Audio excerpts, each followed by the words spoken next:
Hi, folks. I'm Will Trackman. I'm the General Counsel here at Mountain States Legal Foundation.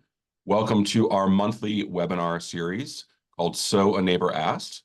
Today, we have a very interesting topic that we'll be discussing with our honored guests about what is takings and what is the current status of takings litigation throughout the country. Now, if you don't know what takings are or aren't familiar with them, you're in the right place because we're going to have an excellent discussion over the course of the next 30 to 45 minutes about takings, what they are, what they mean, how justice is achieved in these cases. And you will see at the bottom of your screen a Q&A box. So there will be time at the end of our time here today to ask questions of our panelists and to hopefully get answers to a lot of the questions that might be on your mind about takings in general or specific cases that we'll be talking about today, or other cases that we might have hot takes on, depending on what your question is. Let me introduce our honored guests here today. First, we have David Deerson from our very close friends at Pacific Legal Foundation. David is a graduate of Vanderbilt Law School and has been practicing for several years with Pacific Legal Foundation. He's in Philadelphia today, which is hot, I'm told. So you can see the fan in the background, but we're very excited to have David here to talk through some of PLF's cases and takings generally, so that we can get a hold on not just what Mountain States is doing, but what else is going on in PLF's world. We also have Grady Block, who is an associate here at Mountain States Legal Foundation. Grady went to Oklahoma State for undergrad and then Oklahoma University for law school, which creates a great deal of internal tension among Grady's fan and sport loyalties. But we're excited to have Grady here. He's been involved intimately on our Searle case out of Arizona. And we're excited to have both of these gentlemen here today. In addition to myself, I'm Will Trackman. I'm the General Counsel. So we'll all be talking about the issue of takings. David, let's kick it off and start with you. For someone who's just tuning in for the first time on this issue, who's a layman and wants to know what a taking is and where foundational philosophy in the Constitution comes from, what do you have as an answer for that most basic question? Sure, and thanks a lot, Will, and thanks to Mountain States for having me on today. It's a pleasure. Takings ultimately stems from the Fifth Amendment to the United States Constitution, which provides that government shall not take private property without paying just compensation. And so essentially, if the government wants to appropriate some private property for a public use, for the most part, it can do that, provided that there is a genuine public use. And we can talk a little bit about what constitutes a public use later. They can do that, but they have to pay you for it. They have to pay you the market value of your property at the time of the taking. And sometimes takings are very easy to see because they're physical takings, and the government will literally physically occupy your land or physically appropriate the land. Sometimes takings are a little bit more slippery because they come through regulation that, while it's not directly appropriating your land, nevertheless, it's diminishing, minimizing, or extinguishing certain rights you have in your property. And so there, you have to make the argument that these regulations, in effect, result in a taking of your property. But when the government is doing it outright physically exercising its power of eminent domain, it surely has to pay you the market value in just compensation. Well, you just raised a good point about what public use is. Grady, do you want to address some area of that, either the Kelo case or how it plays into our case, Searle in Arizona? What does it mean? I assume that there are some obvious public uses like a highway, but what are the gray lines around what public use means? Sure, yeah. So public use is a really wide concept. You would think it's pretty obvious, something the government's going to use to create some kind of public benefit, like a park or a road, something like that. But it can really be pretty broad. So you mentioned the Kelo case. That was from back in 2005. It was fun. We got to study that one in law school. So that Kelo case, basically what happened was the city said that, we're going to take this area, we're going to confiscate all of these houses, properties.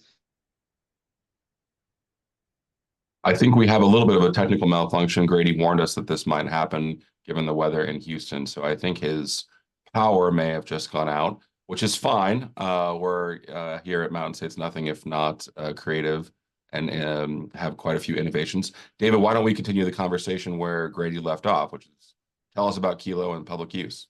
Yeah, I'd be happy to, and I hope everything's Yes. okay down there in Houston with the inclement weather. So as Grady was saying, the Kelo case involved the city of New London wanted to take a lot of property from a lot of neighboring property owners and basically transfer the property over to a private corporation, the Pfizer Pharmaceutical Corporation, for the purpose of building, I don't know what exactly, some big corporate campus, research and development facilities, and to Ms. Kelo, who really didn't want to give up her property. It seemed to her that there really was no public use here because the transfer of her private property wasn't going to the government. It wasn't going to be used by the public, but it was transferred directly to another private entity, that is the Pfizer Corporation. And so she sued, arguing that there was no public use in this exercise of eminent domain, and therefore, the exercise couldn't be done at all. It's not simply a matter of compensation, but a matter of not being able to take it in the first place because it wouldn't be put to a public use. And the Supreme Court, in a disappointing decision, decided actually there is a public use, even when property is transferred to a private party like this.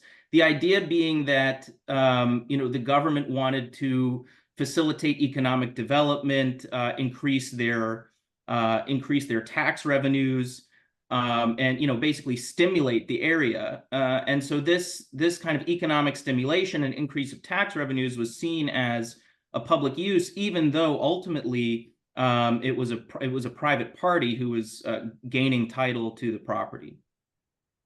Yeah, and as many people are aware, after Kelo, there was a very negative reaction around the country, and a lot of states went ahead and unilaterally passed more protective laws about what a public use has to mean.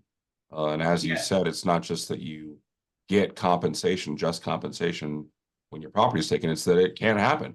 The government can't take your property to give it from A to B and then say, oh, yeah, all we owe you is the money. Well, let's talk a little bit about home equity theft and PLF's work on takings and that issue in particular. Obviously, we've got a number of different theories around takings. You mentioned that it's obvious sometimes when the government takes your property. Other times it's less obvious. And just in the last Supreme Court term, there was a major case called Tyler v. Hennepin County. Why don't you give us a little bit of background about what the case was about and how it came out? Yeah, I would love to. I quickly want to mention on Kelo, in case people are really interested, there's a fantastic book all about the case called Little Pink House, and that's a reference to the gorgeous pink house that Ms. Kelo owned. So if you're interested in learning more about that case, I'd highly recommend checking out the book Little Pink House. There's also a film if you don't have much time for reading. But turning to Tyler. Yeah, I'd love to discuss Tyler. I actually had the great fortune of being on the team that litigated Tyler at the Eighth Circuit, that brought it to the Supreme Court, and a fantastic opportunity to go and sit and watch the oral arguments at the court delivered by my colleague Christina Martin. The issue with Tyler, we call it home equity theft, and it's basically a kind of predatory tax foreclosure practice that is, or was, surprisingly, apparently legal in many states. So when you owe the government property taxes, you fall behind on your property taxes. In most states, what they'll do is they'll take your property, they'll sell it, and then you get paid back the difference between what you owed and what your property was worth. That's how it works in basically certainly every private context you can imagine. In a mortgage foreclosure, for example, when you default on your mortgage, they take the property, sell it, and then pay you back the difference. But in about a dozen states, plus District of Columbia, they would actually keep everything in a tax foreclosure, no matter how small your debt or how valuable your property. And so, for example, I've had clients in Michigan who owed $147 on their property taxes, and the home was taken and sold for $110,000, and the government keeps everything. The numbers aren't quite so stark in Ms. Tyler's case. I think she owed about $15,000. They sold the property for $40,000. But nevertheless, that's $25,000 of money that really belongs to Ms. Tyler and not to the government. And we say this is unfair and a taking of private property. There's a couple of different ways you can look at it. I don't know if I'm getting too much in the weeds to talk about No, please. the exact theory of the taking. You might consider it as a taking of the equity interest in your property without compensating you for it. Of course, the equity interest, as people probably will know, is the value in your property over and above any encumbering debts, any mortgage loans or tax debts, that sort of thing. You might also see the taking as a taking of the entire property itself, with the compensation being paid as a forgiveness of the tax debt. But of course, if the tax debt is worth much less than the property, that compensation is not sufficient. And this is a question some of the justices were very interested in at argument, particularly Justice Thomas. I don't know that the court, in their unanimous opinion, went so far as to really pin it down. And I think that that may be precisely because they were looking for a unanimous opinion. So yes, the Supreme Court ruled that you cannot take more in taxes than you're owed. And they have a great line at the end. The taxpayer must render unto Caesar what is Caesar's, but no more. I love that line. I mean, that's just a fantastic summation of what's happening here. The government is overtaking, right? They're taking not just what they're owed, but what they're not owed. Now, what's interesting is that in our Searle case in Arizona, we were contacted by a 70-year-old woman named Christine Searle, who, like you alluded to, owed some property taxes, about $1,600. And there, Maricopa County didn't take her property directly. What it did was it held a foreclosure auction, and then it auctioned off the right to take her property to private real estate companies, who then had the ability to foreclose on her house, evict her, and keep the house entirely, despite the fact that her tax bill was only $1,600. It's funny, we actually got someone emailing us this morning in response to our case page and some of our emails about the case saying, can I pay the taxes? I just want, I feel so bad for Christine Searle. Let me cut a check for the $1,600. Of course, it's too late, right? The private real estate company now has the right to foreclose. The day before that we filed suit, they were threatening to evict Ms. Searle and to keep her house entirely. And that's when we came in and alleged takings under Tyler. So thank you for all of your work on Tyler, because that precedent, which applied to the government, is now at issue with the private real estate company in Arizona. What's interesting is that some of the amicus briefs in your case, in Tyler, said, hey, Supreme Court, you ought not strike down this methodology that they have in Minnesota because it would have sweeping consequences in places like Arizona. So we actually relied on some of those amicus briefs, one of which was filed by the Arizona County Treasurers Association, to say, aha, we got you. You confessed before Tyler was decided. And it was a unanimous we've decision. actually got exactly the same thing in a New Jersey case that's ongoing, where the government is arguing that, well, Tyler really only applies. The court was only looking at Minnesota law. You can't conclude from that it applies in New Jersey. But of course, like Arizona, they also participated as amicus in the Tyler case and said, we're terrified of this because it will apply in New Jersey. And Will, I want to thank you and thank Mountain States for doing the important work of, enforcing the Tyler case and continuing to bring these cases, because unfortunately we are seeing some governments and some private investors, kicking and screaming and doing whatever they can to avoid the very clear holding in Tyler. Yeah, and I'm not sure if this is you directly, but Pacific Legal's been involved in some of the legislative fixes, including one in Arizona with our former Mountain States attorney, Jim Manley, who now works for PLF, because even the Arizona legislature recognized that they had a problem with state law, and that there was an issue after Tyler. The attorney general in our case conceded the unconstitutionality of state law. What do you have in terms of insights into legislative fixes in response to Tyler. Is that something you're involved in personally? Yeah, absolutely. And you're right there. We're seeing this legislation sweep across all of the states that heretofore had been in violation of Tyler, which is necessary because, as people with a basic understanding of how these things work will know that when the Supreme Court declares a law unconstitutional, that's not the end of the story. The law is still on the books in state legislatures, and until some new procedure is provided by the state legislature, it's not clear what kind of authority municipal governments or taxing authorities have to foreclose properties. And so there do need to be these legislative reforms. Mostly they're going quite well. We do have some states, I think Arizona is one of them, that are trying to take advantage of what's essentially appears to be a loophole based on an old Supreme Court case from the 1950s called Nelson versus City of New York. And in the Nelson case, first of all, it's not really a takings case. It was a due process case, and takings was just kind of a footnote.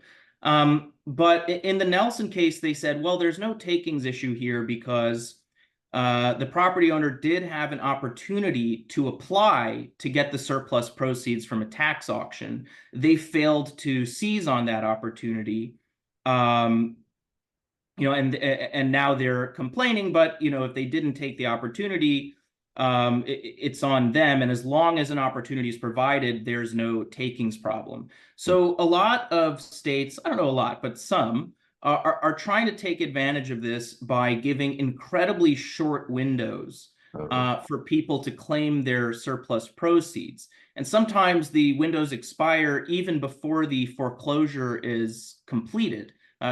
During the foreclosure process, maybe it's, within 30, 60, 90 days of a foreclosure complaint being filed. And that's a real problem, practically and legally.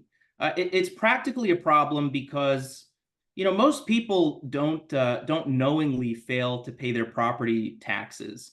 We find all the time that people, for perfectly sympathetic and understandable reasons, may not even know that they're behind on their taxes. They may not have received the correct notice. They may be, elderly. They may be dealing with, death in the family. They may be ill.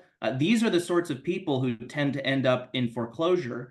And there's a real problem with giving notice to people that they're in tax foreclosure, especially in these states where they've been able to get huge windfalls from your tax debts. It's really not in their interest to give you proper notice. And so, we have cases where people send it to the wrong address, or the mail gets returned undelivered, and, that's the end of it. They don't try again, which makes sense because they're incentivized to do so, because if the property is foreclosed, they're going to make a killing for their budgets.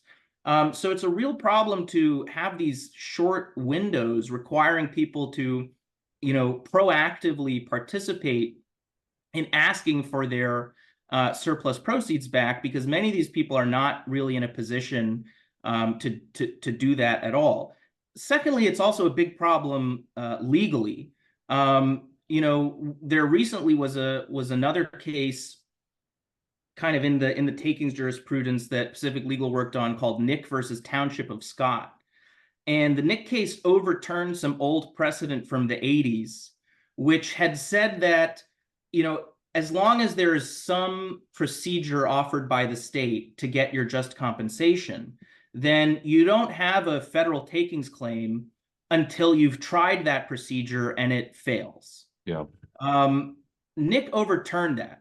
And Nick said, look, regardless of whatever kind of procedures are made available by the state, if the government takes your property without paying for it, boom, that's it. You have a claim. You can come into federal court. You don't have to waste your time exhausting all of these state level procedures.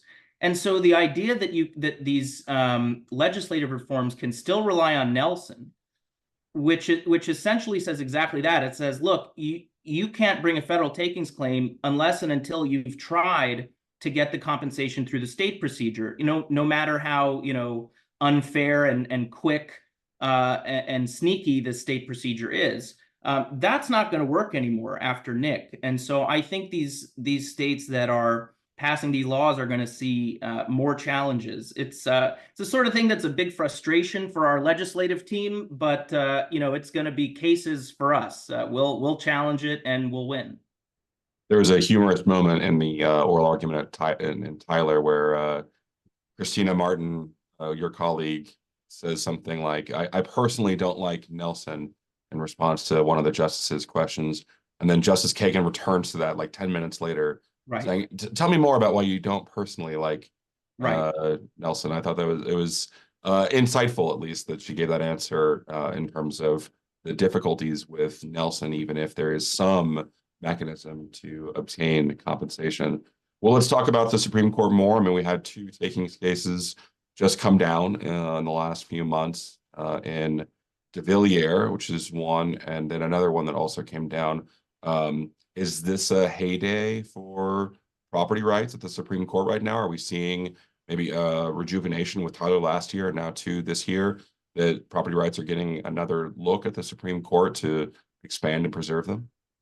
Yeah, I certainly think that's right. I think this court is very interested in sort of restoring property rights to their rightful place. There's an old line that too often property rights is given the status of a poor relation, among its colleagues. It's the other rights that are explicitly provided in the Constitution.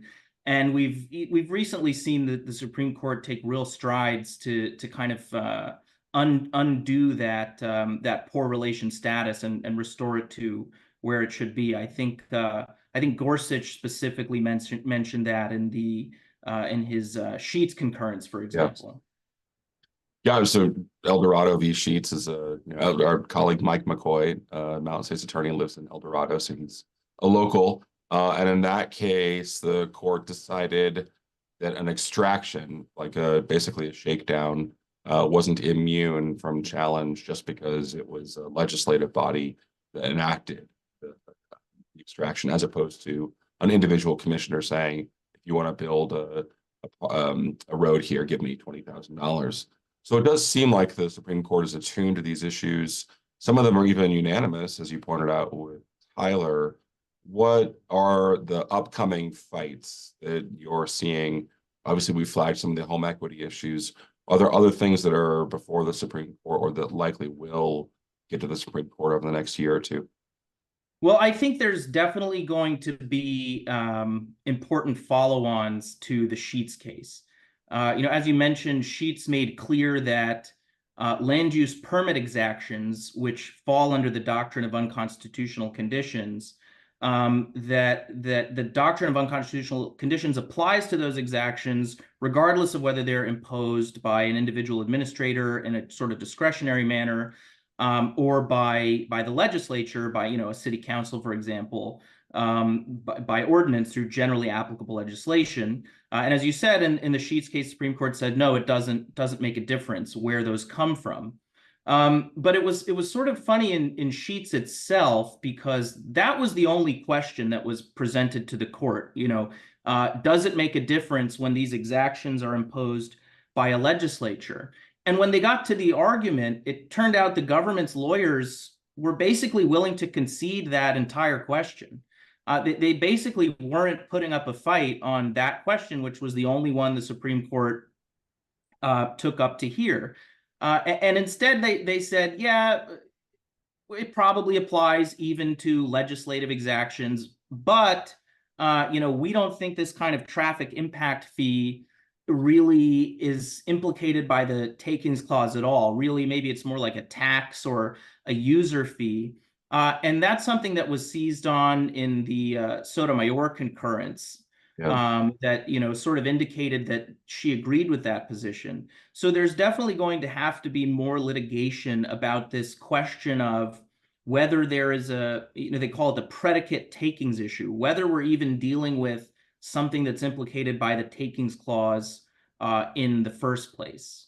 I've also seen, in terms of other things likely to come before the court, I think there was a recent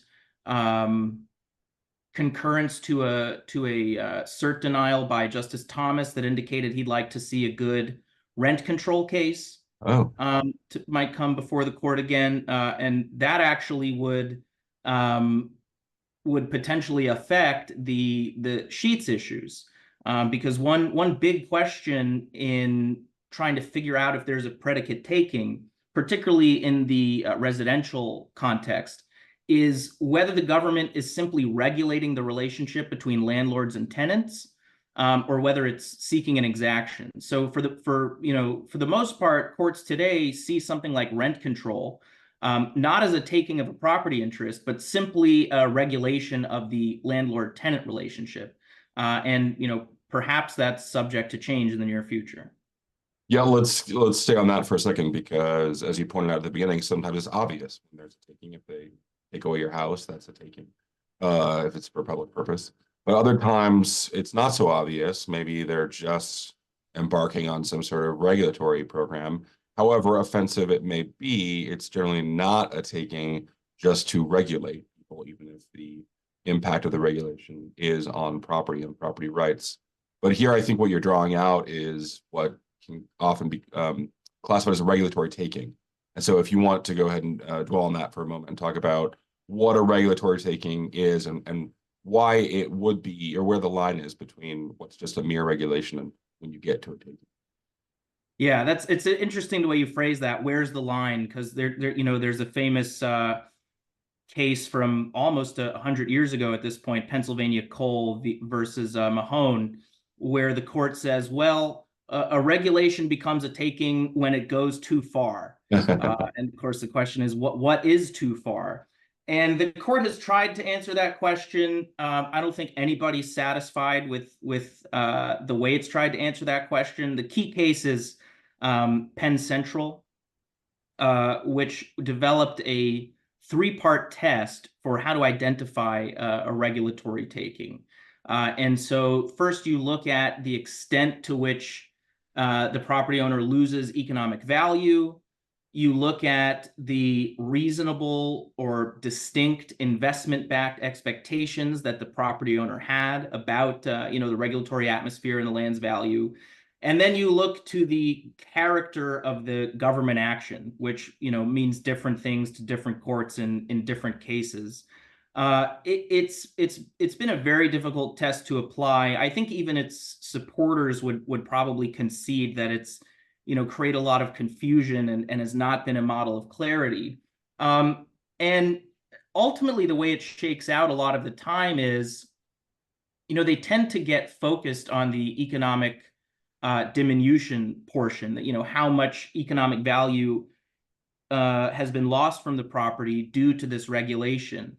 And it's tricky because there's another takings case called Lucas, and there they say that, well, if the economic diminution is 100% or close to it, then we know it's a taking, and we don't care about any of the other factors. And unfortunately, the way that's shaken out is courts sort of say, well, if it's not close to 100%, if it's 60 or 70 or 85%, it's not a Lucas taking, so it's probably not a taking at all. We think you didn't really have reasonable investment-backed expectations. Property regulations are always subject to change. Things like zoning regulations are always subject to change. So very hard to establish that you had reasonable investment-backed expectations. And unless the regulation basically saps the property of 100% of the value, it's very, very difficult to win these cases on Penn Central grounds. Yeah. Well, let me switch gears, talk about a totally different line of takings cases. Most recently embodied in a case called Cedar Point, which was decided a few years ago. Mountain States Legal filed an amicus brief in the Cedar Point case. If you have a recollection of that case, do you mind sort of talking about it and explaining what it is and what interaction PLF is having with Cedar Point style cases now? Yeah, sure. So in the Cedar Point case, basically concerned a California regulation that that made it mandatory for agricultural property owners to allow union representatives to come onto their property and advertise union services to their employees. On certain days of the year, these union reps could come, and the property owners, had no rights to stop them. It was mandatory on the property owners. And in some ways, this looks like the taking of an easement, which is a kind of a property interest that lets a non-property owner have a limited ownership interest in a property for certain limited purposes. And of course, the taking of an easement, usually is very obviously an exercise of the eminent domain power. Yeah. It got a little tricky because under California state law, the way that state defines easements, this technically was not an easement under California state law. So one of the questions is, if it looks like a duck, walks like a duck, is it really an easement? Ultimately, the court decided that what this was a taking of the property interest in the right to exclude people from your property.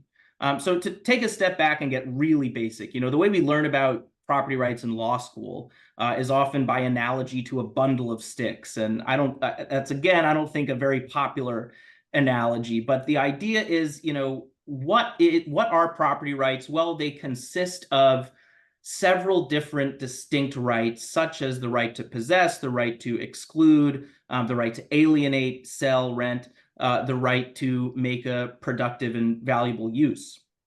And the court said, well, if you extinguish entirely this stick from the bundle, this right to exclude, then you really have taken a property interest. We don't care that it's not technically an easement under California law. What matters is that the right to exclude has been taken. And so the court did find a taking, and that, I think that's a pretty simply applied going forward. I don't know that there's that much complication after that. Yeah, I always dislike that analogy, right, in law school. But I think partly it's because it's one of the things you first learn in law school, and it's not really clear what a bundle of sticks is in terms of all those rights. Reminder to our audience that there is a Q&A button at the bottom of your screen if you have questions for myself or David about takings or an issue that you're confronting in the property rights sphere. So let's stay on the topic of Cedar Point for a second. I think there were some cases involving an inability to evict a bad tenant that came to the Supreme Court in the last year or two, partly, I guess maybe 100% because of the COVID-19 era orders. And there might be other Biden administration regulations coming down the pike about labor union access across the country, not just in California. Are those implicated by Cedar Point as well? Yeah, absolutely they are. It was disappointing to us when we had a case, Yim versus City of Seattle, that you may have in mind that concerned something similar, and the court declined to take it up. That was a little bit disappointing. We're certainly going to keep trying. In some ways, this comes into play, to go back to the Sheets issue for a moment, because one of the big widespread policies that's potentially implicated by the Sheets case is inclusionary zoning, which is the idea that when developers are building multi-unit housing properties, they have to either set aside some of those properties to be rented or sold only at below market rates. So if you're building an apartment building with 20 units, you have to set aside 5 or 6 that you're going to offer at an artificially cheap price. Or alternatively, you can pay a fund, you can pay a fee into a government affordable housing fund. And not always, but oftentimes the way these things work is they also regulate not just the front end, but the back end. And so they say, not only do you have to rent the unit at a below market price, but you can only rent it to people who are making, some low proportion of the area median income or something like that.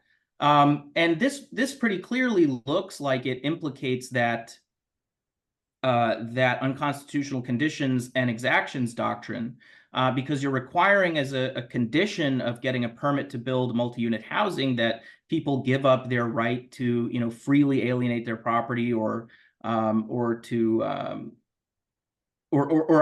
they have to give money that's directly tied to the land, which is a taking under the Kuntz case. So that's one way that that it might be productive to bring these cases in before the court is to kind of find one that fits that exactions fact pattern to make as a follow-on to Sheets. Yeah. Well, we do already have 2 questions pending in the queue, so I'll move to those. Again, if you have a question, go ahead and drop it in the Q&A box.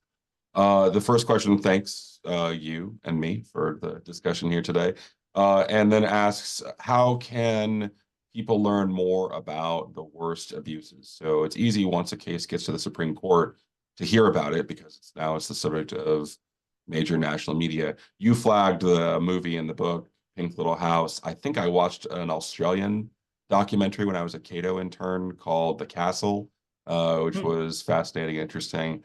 But is there a good way for people to follow property rights issues so that they find out about them long before they end up getting to the Supreme Court if they want to be more informed and educated in this area that you're aware of? Well, yes, I mean, certainly, not to be too self-serving, but obviously the PLF and Mountain States websites are good places to start. Sign up for the email newsletters and follow the blog posts. These there are also depending on where you live in the country, there are other kind of state or local level not think tanks, but law firms and think tanks that are engaged with this stuff. So, get on the email list. I'd give a shout out to my colleague, Robert Thomas, who runs a blog called Inverse Condemnation. I follow that blog closely. That's where I get a lot of my news before they come up in the law firm meetings. So that's a good resource as well. Next question, and you'll have to let me know if you don't want to offer a hot take here. Would an easement for railroad purposes be considered a contract clause issue under the Constitution? I think the question is that there's, in addition to the takings clause, there's a separate contract clause as part of the Constitution. And if the federal government had a contract with a railroad, I suppose, and then all of a sudden forced the railroad company to adopt an easement that allowed some people on, would that be a violation of the contract clause? I don't have a good answer to that. I mean, obviously, the answer to most questions is maybe. I suppose we could put it in the takings context and say, if you have a contract with the federal government, all of a sudden there's an amendment to it. Is there a takings problem there? Any thoughts one way or another on that issue?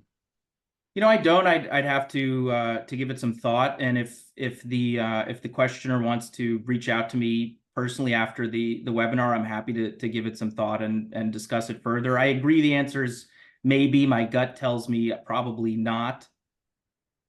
Yeah. Well, so suppose you had a crystal ball into the future of takings litigation. What sorts of things would you like to see established, whether at the trial court, appellate court, or Supreme Court level, in order to better secure the decisions that we've had recently, expand upon them, and then also maybe improve property rights around the country? Yeah, well, some of them I've already mentioned. I'm very interested in the inclusionary zoning issue that I mentioned before. And over at PLF, I work in our initiative to promote housing.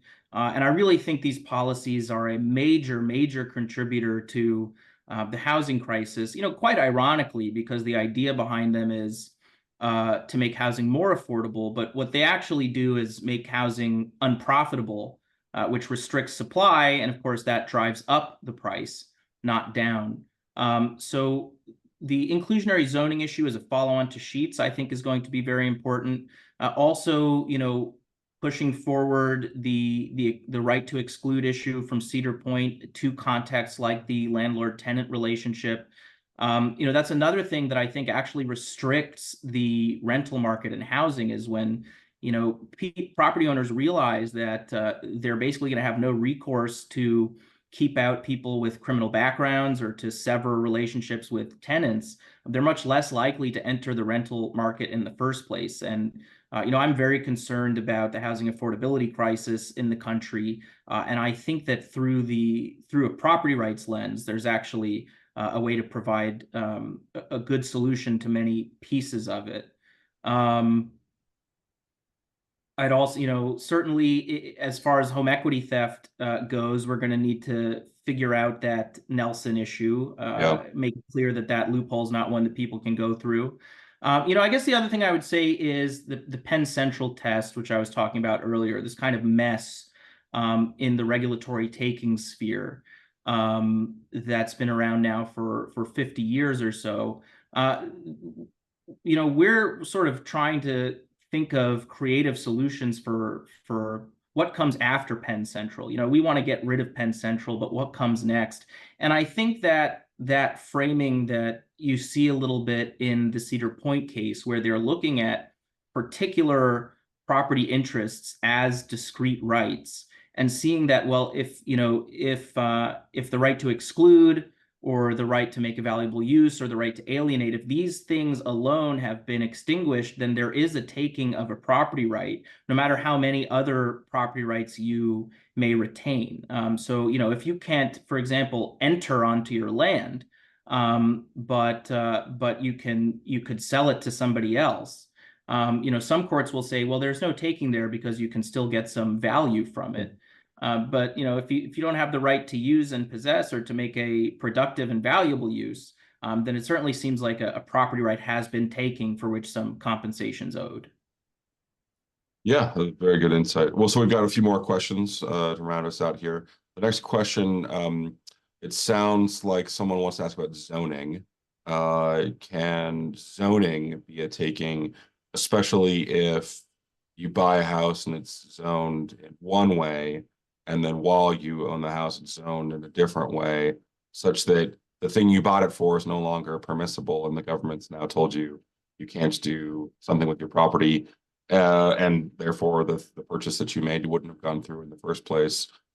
There's some specifics in the question that I don't think you'll be able to completely get right away, but let me just ask you the zoning question there in terms of that taking issue. Yeah, I mean, that's going to end up under this Penn Central regulatory takings test. And 99 times out of 100, there's probably not going to be a successful regulatory takings case there as long as there is some economic value left in the property. Under Penn Central, you don't have a right to use property the way you want to use it. You have the right to make some economically productive use in the property. And a lot of courts get that wrong, by the way, and they forget the use part of that. And they say, well, as long as you have some economic value in the property, even if you can't use it. For example, a lot of times properties are in conservation efforts, regulatory conservation efforts made to remain basically in their natural state. And you can't make any kind of economically productive use of the property at all. But courts are still reluctant to find a taking because they say, well, I guess you could go camping on the property and someone might want to buy the property from you for the rights to go camping on it. And so since there's still some value in it, someone may even want to buy it from you in hopes that one day, the conservation easement will be lifted. So because there's still some value in it, even though there's no use you can make of it, courts are reluctant to find a taking. Zoning, I think, is really interesting. A lot of people, I don't think, realize that it's a relatively modern phenomenon. You start to see it at the beginning of the 20th century. And actually, there's a case from the 1920s, Euclid versus Ambler Realty, I think, Village of Euclid, Ohio, where in a very close 5-4 decision, the Supreme Court held that zoning regulations are not a per se violation of due process. So it was, one vote difference would have made, at least then, it may have changed as the kind of progressive era and the New Deal rolled along. But at least in the 20s, we were very close to a world in which the whole idea of zoning wholesale was a per se violation of due process. And I think really the original idea behind zoning, as properly understood, is to preempt nuisances, right? So this is what most people think of when they think of zoning. Oh, well, we don't want a rubber factory next to a nursery. There's toxic fumes and noxious smells and big noises. And in theory, the owner of the nursery could sue the owner of the rubber factory and say, you're creating a public nuisance, and you have to stop this. But of course, that's expensive. There are transaction costs. That gets complicated and messy. So the idea was to avoid all that, we're just going to pass these reasonable zoning regulations that preempt those kinds of nuisances before they occur. So you can't even build your rubber factory next to a nursery. And I think if they're cabined to that sort of thing, I think zoning regulations are quite reasonable, but they've really the concept has crept really far beyond that original conception, including to instances where they're not even regulating the use of land at all, but they're regulating the users. If I may, this is not a takings case, but a case that I'm litigating that I'm quite passionate about. Involves the right of people to choose their household living companions or their roommates or their housemates. And what you have in some localities is they'll define family very narrowly for the purposes of single family zoning. And they'll say, well, this is a neighborhood only for single family zoning. And if you want to live in this neighborhood, everybody in the house has to be a family, meaning that they're related by blood or marriage or adoption. And so people can't choose in these jurisdictions to live with 3 or 4 roommates or friends, or in this case in particular, the homeroom case. It's now before the 10th Circuit. If one single person in the home was unrelated to any other, the entire home is considered unrelated. So 3 sisters plus a family friend would be an illegal use under the zoning code. And really, that's not regulating use at all. It's regulating by whom property is used. And I'll commend Colorado, because they actually recently passed some legislation that prohibited those kinds of local laws and said that you actually can't discriminate against people on the basis of their family relationships when you're setting out your single family zoning. So that was a lot about zoning. I know that the short answer is it's hard to do a takings case in zoning because you're going to end up in Penn Central land, and no plaintiff's attorney really wants to be in Penn Central land. But there are sort of other ways to get at this problem of the concept of zoning having crept so far from its original purpose.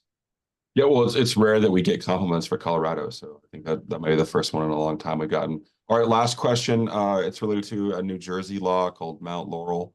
And the question is, can you be restricted in who you sell your property? So you have a house, the government lets you sell it, but the buyer has to meet certain criteria about income level. And so is a restriction on who you sell your house to, which theoretically, you might get the price that you're asking for. It's just you have to look harder for a buyer, or maybe that reduces the market and so you don't get the price you're asking for. Are those implicating the takings clause at all? And then after that, I'll ask you to have some final thoughts on our discussion. Yeah, well, I certainly think they're implicating the takings clause. I don't think that's a foregone conclusion from Supreme Court precedent. I think it's a fight that needs to be had. But for example, I mentioned earlier the inclusionary zoning policies that regulate you on the back end and tell you to whom you can sell or rent your property. It certainly looks like a limitation on the right to freely alienate, the right to, if it's a rental property, the right to exclude. And so I think those regulations, and by the way, if it's imposed by means of zoning, it's exactly what I was just talking about, where you're regulating not how land is used, but by whom, which really is far outside the purpose of zoning laws in the first place. So I certainly think that those kind of regulations are implicated by the takings clause. I think that's a fight that needs to be had. Yeah. Well, let's offer our closing thoughts in terms of property rights and takings and the work that we're doing. Spend 30 seconds to a minute talking about some of your work right now and where you see PLF going and where you see this fight going. Yeah, absolutely. So there's certainly plenty of work left to do in that home equity theft space. We've mentioned a few of them, the Nelson issue, where they're trying to put very short limits on your ability to claim your surplus proceeds, and it's a kind of you snooze, you lose procedure. There's also a question of to what extent the Tyler case applies when, for example, in Arizona or other states that that outsource their tax collecting function by selling tax liens to private investors, whether those people are also liable under the takings clause. Because like most constitutional rights, other than I guess the 13th Amendment, which prohibits slavery, most constitutional rights only apply as against the government. So there's another question: what happens when there's a private investor? And the answer is when private investors are working together with the government to accomplish a public purpose, they can be liable as state actors. So and those are the kind of litigation questions to be solved in home equity theft. There's of course still the legislation that needs to be done to fix the tax foreclosure procedures in jurisdictions that haven't fixed them yet. I'll tell you, I'm glad we got a question about zoning because I think that's hugely important for housing affordability, for property rights more generally. And I think you can expect big things to come from PLF. We're sort of in the stages of incubating our plan to maybe not to eliminate zoning altogether, but to restore it to its original purpose of preventing nuisances. So stay tuned for big developments there. Excellent. Well, with regard to your first question about private entities, we've sued these private real estate companies in the Searle case in Arizona, saying you're in league with the government, right? You're essentially a deputy of the government in order to violate constitutional rights. In the same way that if the police hired someone to go search your house without a warrant, you wouldn't say, well, it's just an individual, they're not bound by the Fourth Amendment. So I'm hoping that our case establishes that precedent as well in the takings area. Well, this has been a fantastic discussion, David. Really appreciate your time, your insight, clearly your knowledge of all the takings issues that we've talked about today. Thank you to all of our guests, all the people that submitted questions. I'm sorry we didn't get to the last question or two on that. We're out of time. But we are very honored to have had David. Sorry about Grady dropping off early. This has been a terrific episode in our So a Neighbor Asked series. Stay tuned for our June episode, which will be advertised in the next few weeks. We look forward to seeing all of you again. And thanks once again to David and Pacific Legal for all of their terrific insight and their work. And until next time, thank you.